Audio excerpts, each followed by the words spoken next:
it? Is there sort of any secret, or is it just you guys got to fill your gaps type deal? Yeah, I mean, that's what it all comes down to. I mean, it's a tricky offense, so guys, we just got to be disciplined and be gaps on. This quarterback, Justin Thomas, he's supposed to be pretty good. Talk. Oh, he's about real it. good. Yeah. He's very fast. He's elusive. He's almost like a running back at quarterback. So we got to do a good job of tackling. Make sure, like I said, we gaps out on where we need to be. What happens if you don't do your assignment, or not you, anybody? What can happen with this kind of offense? Same thing happened to Nebraska. Yeah, they're gonna get a chunk of yards, and it ended up bad. Any differences in their offense from what you've seen the last few years that you've seen on film through the first 4 games? Nah, same thing. Same thing every year.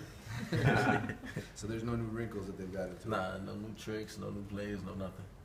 Malik Rozier is the one who's scout team quarterback against you guys, right? Yeah. Does he run this as well as anybody in terms of maybe giving you guys the speed book? Because I know Al said it's very hard to replicate it. Yeah, he's very fast, man. I got fussed out today because I didn't tackle him. I mean, he gave me a move and ran right by me. So he's doing a great job getting us a great look.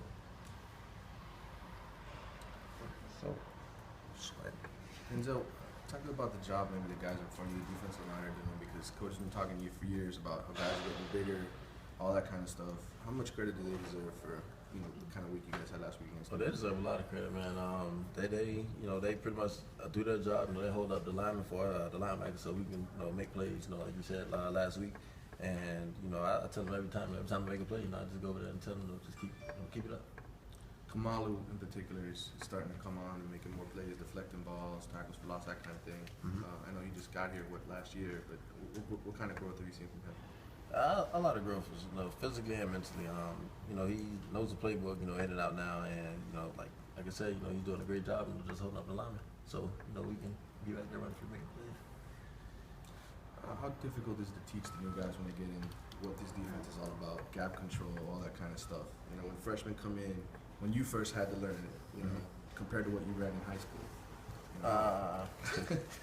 I mean, when I first came in, I got with Sean Spence, and Spence knew the playbook in and out. So, his explanation, I would say, according to Coach D's explanation, was a lot easier. But he made it, simple for me. I mean, Coach D, does the same thing, but it's just different ways. Guys can pick it up differently from a lot of people. And as far as like guys just coming in, I know for instance JY, he got me a lot. He used to call me every probably 10 minutes to ask me a question. And during camp, at lunch, whether we're at lunch or on the field, he always asks questions that I did my best to explain it to him. I think Sean Spence was at that game the last time you guys lost. You weren't there. They gave up a zillion running yards. It was at Georgia Tech. To Georgia Tech, Mm-hmm. and it was kind of a nightmare. Did you watch any of those games when you were younger? That game in particular? No, I just remember hearing that they lost when they gave up a lot of yards. That's it. That's about it. Okay. How's a Duke, Johnson looking? I know he's a little bit banged up. Oh, good. Duke was Duke. Yeah. He's Duke all right. is Duke? Yeah, I he's know good. he's good. He'll be always. fine. Always. What's the difference between him and Joe? I mean, is Joe kind of a clone of Duke? It kind of looks like it early on that they're kind of very similar. Yeah, I can say he's a clone, but I say Duke probably is a little faster. Just a little faster. Yeah. Okay. But I mean, they both got the same run style, man. They quick and elusive, and you got to tackle both of them. You got to get a great angle. Even sometimes a great angle won't even get you to tackle. I've experienced that with both of them. So Duke's a little faster. Does Joe have anything extra that makes him special? He's just too elusive, man. You really can't tackle him one-on-one. You need 3 guys.